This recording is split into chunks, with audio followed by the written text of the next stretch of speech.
Hello everyone, welcome to maths up to infinity. UP TET 2018 का question paper discuss कर रहे थे।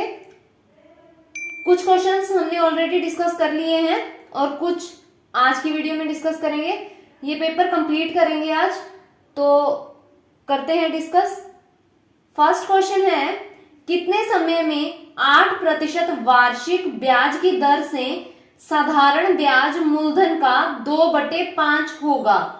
In what time will the simple interest be 2/5 of the principal at 8% per annum? तो हम मान लेते हैं मूलधन 100 रुपए है, तो ब्याज क्या हो जाना चाहिए? 2/5, मूलधन का 2/5, तो ब्याज क्या हो जाएगा? 2/5 गुणा 100 हो जाएगा और यहां ये हुआ 40 रुपए। तो ब्याज 40 रुपए कब होगा? दर क्या है हमारे पास? 8% और ये 8% वार्षिक दे रखी है, तो समय क्या बनेगा? समय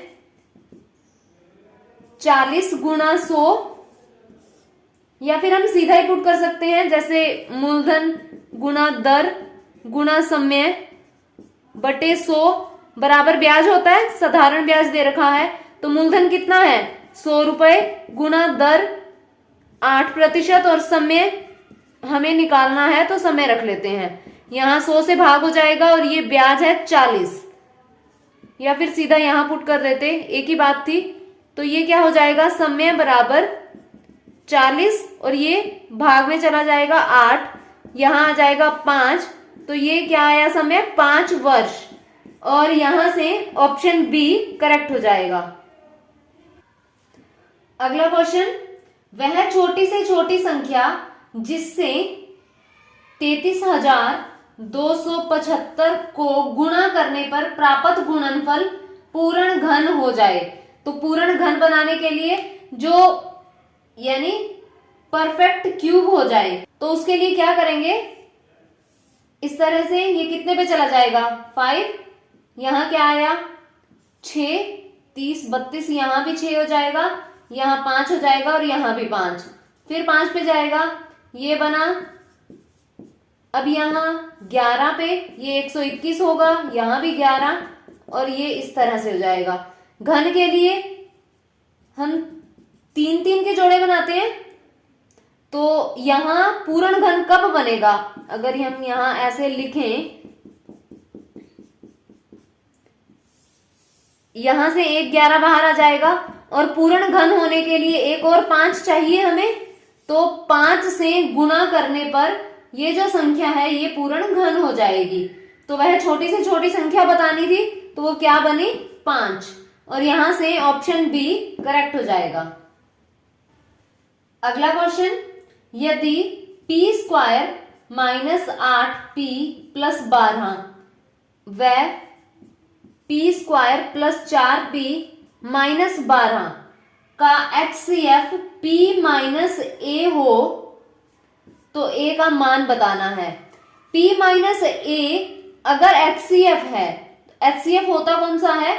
हाईएस्ट कॉमन फैक्टर, तो इसका मतलब वो इसका भी फैक्टर बनेगा, इसका भी फैक्टर बनेगा, यानी ये जो संख्या है इसे भी ये पूरा पूरा भाग करेगा। हमें यहां ये बहुपद दे रखा है, लेकिन ये जो p - a है इसे भी पूरा पूरा भाग करेगा, इसे भी पूरा पूरा भाग करेगा, तो वैल्यू पुट कर देते हैं।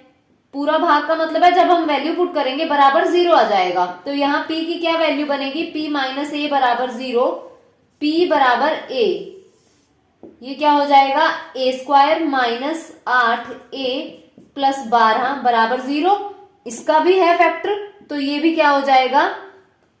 a² + 4a - 12 बराबर 0। a का मान देखना है हमें, a का वो मान जो इसे भी सेटिस्फाई करेगा, इसे भी सेटिस्फाई करेगा, तो यहां से हम घटा लेते हैं इन्हें, ताकि ये a² कैंसिल हो जाए और सीधा सीधा मान आ जाए। ये कट जाएगा, -12a + 24 बराबर 0, तो यहां से -12a बराबर -24 हुआ, a बराबर क्या हो जाएगा? -24 बटे -12, तो ये हो जाएगा a बराबर 2, और यहां से ऑप्शन बी करेक्ट हो जाएगा। अगला क्वेश्चन, बहुपद x power 3 minus 6x² plus 11x-6 के गुणनखंड बताने हैं। तो या तो हम नंबर लें अलग अलग से और सेटिस्फाई कराएं, या फिर ऑप्शन से ले लें। जैसे ऑप्शन में क्या दिया है, फर्स्ट ऑप्शन है x+1, एक एक टर्म ले लेते हैं, अकेला ऑप्शन नहीं उठाते। देखो फर्स्ट ऑप्शन में x+1 है, सेकंड में x-1 है, थर्ड में x-1, x-1। अब या तो इसको x-1 यानी यहां से x = 1 आएगा और यहां से क्या आ जाएगा, x = -1। अब इस बहुपद को या तो ये सेटिस्फाई करेगा या ये सेटिस्फाई करेगा। एक देख लेते हैं, जो सेटिस्फाई करेगा दूसरा ऑप्शन कट जाएगा। तो x बराबर 1 लिखते हैं, यहाँ क्या बनेगा, 1 पावर 3 माइनस 6 1² प्लस 11, यहाँ 1 माइनस 6, 1 माइनस 6 प्लस 11 माइनस 6। तो यहाँ ये क्या बना हमारे पास, 12 माइनस 12 बराबर 0। तो इसका मतलब x बराबर 1 जो ये है ये गुणनखंड बनेगा, ये नहीं बनेगा। तो ये फर्स्ट ऑप्शन में था, तो इसका मतलब फर्स्ट ऑप्शन कट जाएगा। अब एक तो बन गया हमारे पास x-1, यहां लिखते जाएंगे। सेकंड के लिए x+2 और x-2, या तो ये होगा या ये होगा, बराबर 0 रखा। x बराबर या तो -2 सेटिस्फाई करेगा या फिर x बराबर 2 सेटिस्फाई करेगा। दो ही पुट करके देख लेते हैं, माइनस में क्यों जाएं। अगर ये सेटिस्फाई नहीं हुआ फिर ये तो होगा ही। तो यहाँ ये क्या बनेगा, 2 power 3 minus 6 2 power 2 plus 11 2 minus 6। 2 को 3 बार गुना करेंगे 8 हो जाएगा, माइनस ये 24 हो जाएगा, प्लस ये 22 हो जाएगा, माइनस 6। तो ये क्या बना, 30 माइनस 30, ये भी सेटिस्फाई हो गया। x बराबर 2, ये भी सेटिस्फाई हुआ। तो इसका मतलब एक फैक्टर क्या बनेगा, x-2। अब तीसरा देखते हैं, या तो है x बराबर 3 या x बराबर -3। एक दिया है x+3, एक है x-3, बराबर 0 बराबर 0। x = -3 आएगा यहां से और x बराबर यहां से 3 आ जाएगा। 3 पुट करते हैं, क्या बनेगा, 3 क्यूब माइनस 6, ये 3 का स्क्वायर हो जाएगा, प्लस 11 यहाँ 3 माइनस 6। तो ये क्या बना, 27 माइनस 3 3 9 और ये हो जाएगा 54, प्लस ये 33 माइनस 6। तो ये बन गया 60 माइनस का, और ये कितना बन गया, ये भी हो गया 60। तो ये भी 0। तो x बराबर 3 यानी x-3 तीसरा फैक्टर हो जाएगा। देख लेते हैं आप ऑप्शन कौन सा सही है। तो यहां से ऑप्शन सी करेक्ट बनेगा, x-1, x-2 और x-3। तो इस तरह से ऑप्शन सी करेक्ट है। अगला क्वेश्चन है, समीकरण जिसके मूल p माइनस क्यू बटे p प्लस क्यू है और दूसरा जो मूल है वो क्या है, माइनस यहाँ p प्लस क्यू और p माइनस क्यू है। हमें समीकरण बताना है। तो समीकरण के लिए ये जो दो मूल हैं, रूट्स हैं दो, एक तो हमें इनका जोड़ और एक गुणनफल चाहिए। तो उसके बाद हम समीकरण लिख सकते हैं। तो जोड़ देख लेते हैं पहले। योग क्या बन जाएगा, p माइनस क्यू बटे p प्लस क्यू, प्लस करेंगे फिर ये माइनस है तो ये माइनस हो जाएगा, p माइनस क्यू। यहां से क्या बनेगा, p² माइनस क्यू² और p माइनस क्यू पूरा स्क्वायर हो जाएगा, माइनस ये हो जाएगा p प्लस क्यू पूरा स्क्वायर। यहां से क्या बनेगा, फॉर्मूला खोल देंगे, p² plus q² minus 2pq minus p² plus q² plus 2pq, भाग हो जाएगा p² माइनस q² से। ब्रैकेट खोलेंगे, ये बनेगा p² plus q² minus 2pq minus p² minus q² minus 2pq और भाग हो जाएगा p² माइनस q² से। ये कट जाएगा, ये भी कट जाएगा।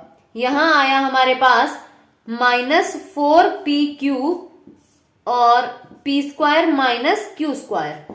तो ये आ गया हमारे पास योगफल। अब हम देख लेते हैं गुणनफल कितना होगा। जब इन दो मूल जो हमें दे रखे हैं उनको गुणा करेंगे तो क्या आ जाएगा, फिर हम इसका समीकरण लिख लेंगे। गुणा करते हैं p माइनस क्यू बटे p प्लस क्यू गुना माइनस p प्लस क्यू, और यहां ये आ जाएगा p माइनस क्यू। ये कट जाएगा, ये कट जाएगा, तो गुणनफल आया -1। समीकरण कैसे लिखना है, ये मिटा देते हैं। ये गुणनफल है, ये योगफल है। अब हमें मूल भी जरूरत नहीं है, बस यही चाहिए था। एक्स स्क्वायर माइनस जो मूल है उनका योगफल आता है, यहां माइनस का साइन होता है, माइनस 4p³ बटे p square minus q square. X आ जाएगा प्लस जो गुणनफल होता है -1 बराबर 0। तो ये हुआ समीकरण। एक्स स्क्वायर माइनस माइनस क्या हो जाएगा, प्लस 4p³ बटे p square minus q square. यहां x आ जाएगा -1 बराबर 0। लघुत्तम ले लेंगे, सीधा यहां लिखना होता है जो यहां है और यहां।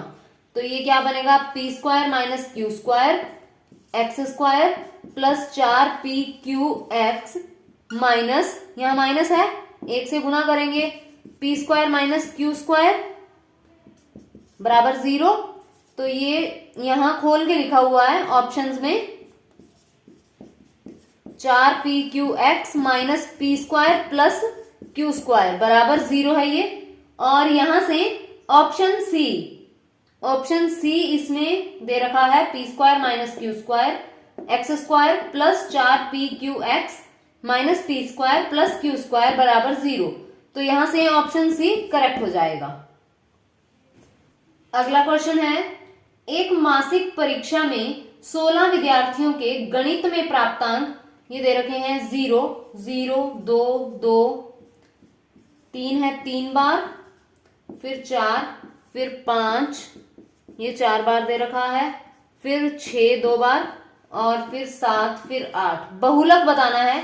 तो बहुलक होता क्या है, जो संख्या सबसे ज्यादा बार आए वो बहुलक हो जाएगी। तो देख लेते हैं सबसे ज्यादा बार क्या आएगा। तो यहां सबसे ज्यादा बार के लिए 0 कितनी बार है, 2 बार, 2 कितनी बार है, 2 बार, 3 कितनी बार है, 1 2 3 3 बार, 4 कितनी बार है, 1 बार, 5 कितनी बार, 4 बार, और 6 2 बार, 7 1 बार, 8 भी 1 बार। सबसे ज्यादा बार क्या है, 5। तो बहुलक क्या हो जाएगा, 5 हो जाएगा, और ऑप्शन ए यहां से करेक्ट हो जाएगा। अगला क्वेश्चन, यदि 3 power 2x plus 1 minus 3 power x बराबर 3 x प्लस 3 माइनस 3 पावर 2 ये हो तो x का मान ज्ञात करना है। तो यहां ऑप्शन से उठा के देख लेते हैं कि जो सेटिस्फाई करेगा वो हमारा आंसर हो जाएगा। फर्स्ट ऑप्शन में है 1 माइनस 2, सेकेंड में 0 1, ऑप्शन काटने ही पड़ेंगे। तो यहां पहले 0 ही देख लेते हैं, आसान है। ऑप्शन 1 तो कटेगा, अगर नहीं कटा तो 1 को सेटिस्फाई कर लेंगे, फिर इसका मतलब ये ऑप्शन करेक्ट हो जाएगा। 0 पुट किया, 3 2, यहां 0 प्लस 1 माइनस 3 पावर 0, और ये 0 प्लस 3 माइनस 3 पावर 2। तो ये 0 हो गया। यहाँ 3, किसी भी संख्या की पावर 0 1 होती है, 3 पावर 3 माइनस 3 पावर 2, तो ये तो 2 हुआ। ये 27 माइनस 9 बराबर तो नहीं आया, ऑप्शन बी कट गया। इसका मतलब अगर किसी और ऑप्शन में 0 है तो वो भी नहीं होगा, लेकिन किसी भी ऑप्शन में 0 नहीं है तो ऑप्शन बी कट गया। अब हम पुट करके देख लेते हैं 1। हो सकता है 1 सेटिस्फाई कर जाए, तो 1 के लिए 3, यहां 2 प्लस 1 हो जाएगा माइनस 3 पावर 1, अब 3 1 प्लस 3 माइनस 3 पावर 2, तो ये 3 पावर 3 माइनस 3 बराबर 3 पावर 4 माइनस 3 पावर 2, ये हुआ 27 माइनस 3, ये हो जाएगा 81 माइनस 9 बराबर नहीं है, तो 1 भी सेटिस्फाई नहीं करेगा, तो ऑप्शन ए भी कट जाएगा। अब या तो ऑप्शन दूसरा ठीक होगा, ये सी था जो 0 1 वाला, तो या तो होगा सही -1 -2 या फिर होगा 2 -1। अब अगर -1 सेटिस्फाई करवाएं तो हो सकता है, तो -1 यहां दोनों ऑप्शंस में है, -1 को सेटिस्फाई कराने का कोई फायदा नहीं है, क्योंकि सेकंड जो हमारी संख्या है उसे तो कराना ही पड़ेगा। तो इससे अच्छा है कि हम दूसरे वाली को ही करवा लें। तो यहाँ x को 2 पुट करते हैं, क्या बनेगा 3, और ये हुआ 2, 2 + 1 -3 पावर 2 हो जाएगा, बराबर 3, 2 + 3 -3 पावर 2, 3 पावर कितना हुआ 5, -3 पावर 2 बराबर 3 पावर 5 -3 पावर 2, ये तो बराबर ही आएगा, गुणा करने की भी जरूरत नहीं है। तो x बराबर 2 ने सेटिस्फाई कर दिया, तो इसका मतलब -2 नहीं करेगा, ये कट जाएगा और ये ऑप्शन करेक्ट हो जाएगा। तो यहां से ऑप्शन डी करेक्ट बनेगा, 2 -1। इसके बाद है हमारे पास एक अधिवर्ष में 53 रविवार होने की प्रायिकता। In a leap year the probability of getting 53 Sundays.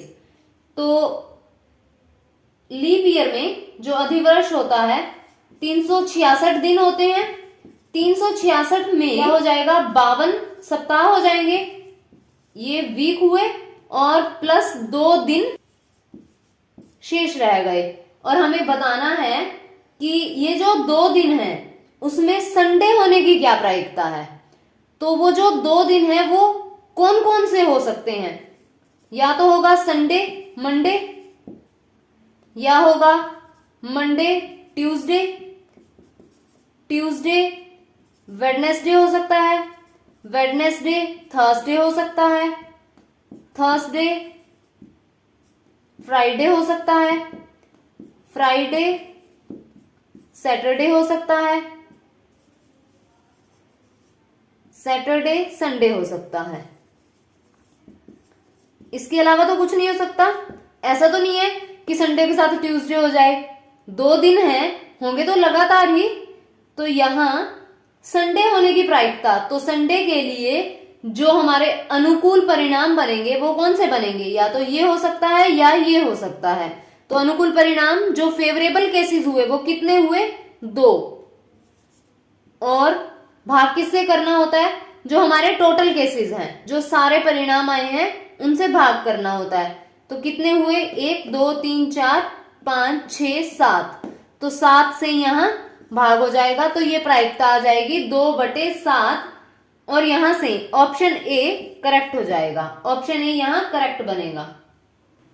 अगला क्वेश्चन है, यदि किसी वृत्त के केंद्र से 12 सेंटीमीटर की दूरी पर स्थित जीवा की लंबाई 10 सेंटीमीटर है। ये कोई वृत्त है, ये केंद्र है, और केंद्र से 12 सेंटीमीटर, ये 12 सेंटीमीटर है, ये कोई जीवा है हमारे पास ए बी, और इसकी दूरी ये 12 दे रखी है, और जीवा की लंबाई 10 है। जीवा की लंबाई 10 है, तो जो केंद्र से जीवा पे लंब डाला जाता है वो उसको आधा करता है, तो 5 ये रह जाएगी, 5 ये रह जाएगी। इसे मिला देते हैं, ये क्या है त्रिज्या है वृत्त की, हमें त्रिज्या मिल जाए तो व्यास देख लेंगे। तो यहाँ त्रिज्या क्या बनेगी, यहाँ 90 डिग्री का एंगल हो जाएगा, तो ये क्या हुआ कर्ण हो गया। क्या फॉर्मूला होता है, कर्ण स्क्वायर बराबर आधार स्क्वायर प्लस लंब स्क्वायर, पाइथागोरस थ्योरम है ये।